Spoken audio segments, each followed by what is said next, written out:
chisel plane is an unusual tool that excels at trimming things like screw plugs or dowels, dovetails, or edge banding flush with a surface. It's also an excellent way to remove a glue line or to work into corners. The number 97, or large chisel plane, was the Stanley original. They only made one size. We decided a smaller version, the number 97.5, would be a more useful tool for day-to-day work. It's a very simple plane in that it has a cap iron, a blade, which beds onto the body of the tool, the knob, and a depth adjuster. The depth adjuster is turning in a slot in the back of the blade, which simply gives the positioning for the blade itself.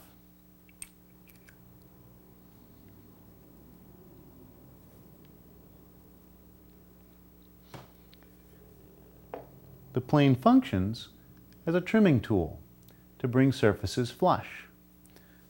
There is no support in front of the blade, which means you don't want to bring the cutting edge below the level of the sole of the plane. This makes setup a little bit different from our regular planes. The bedding angle is 12 degrees, making this a low angle plane. The blade has a 25-degree bevel. We recommend a 30-degree secondary bevel for ease of sharpening and greater edge life. Be sure to keep your edge as sharp as possible. You'll essentially be pairing with this tool, and a good sharp blade will be to your advantage. Be sure not to over-tighten the cap. When you first place this on the tool, tighten it until it just stops wiggling, and then advance the thumb screw another half a turn.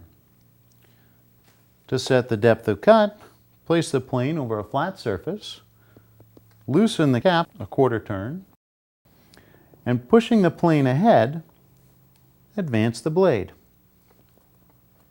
When it just catches on the workpiece,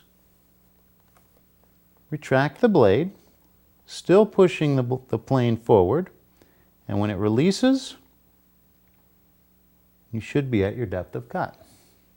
Retighten the quarter turn you took out, and double check that it's not catching.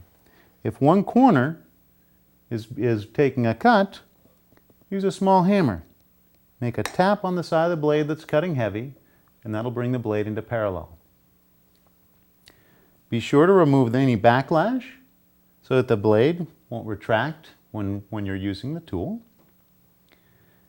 And now with that setting, the plane should be able to pass over a flat surface and not take a shaving, but anything proud of that surface will be trimmed off flush.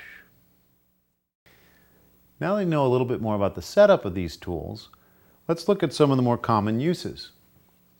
Number 97, being a heavier tool, is going to be more useful when more mass is required.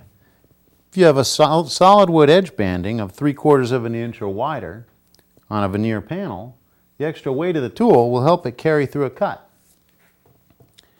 Try to always use a slicing or sweeping action for the cut. This will help you control tear out. If you do happen to be going against the grain, taking a small bite and not working full length along the cut will help to tear out from running away. Whenever possible, work with the grain.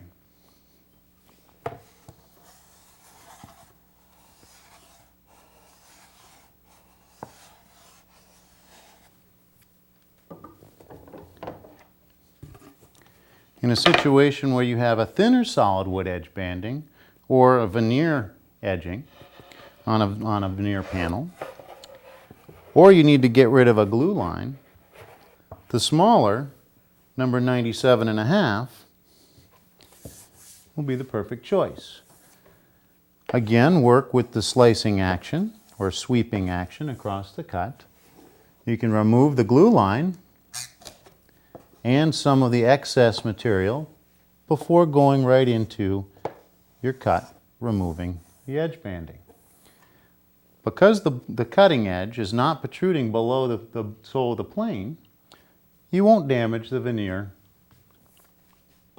surface.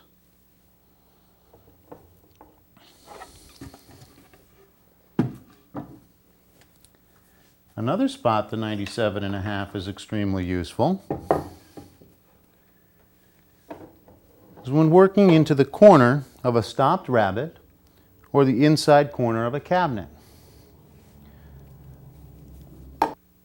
The plane will trim the inside edge of a rabbet much like a shoulder plane, but also allows you to get right up into the corner of the stopped rabbet.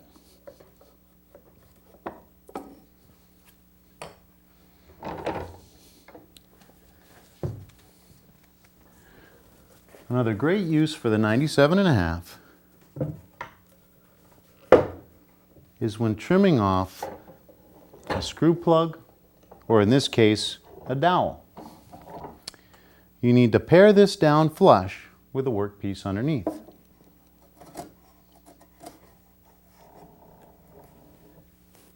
Because the cutting edge is not below the sole of the plane, you won't damage the workpiece underneath. Another great spot for it is if you need to trim back the pins on a dovetail. It allows you to just shape that down carefully without damaging the workpiece underneath. Like any bronze plane, these will not rust, but do oxidize.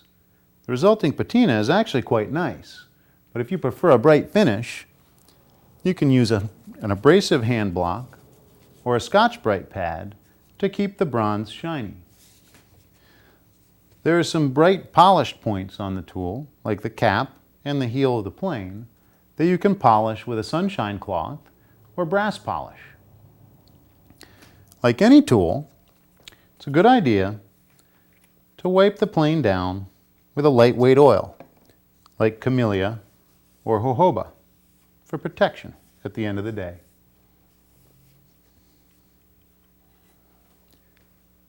A chisel plane is a tool you may not have seen before, or at least not seen a need for. After using one a few times, you may find you're reaching for it with a regularity that surprises you. Have fun finding new uses for this unique tool.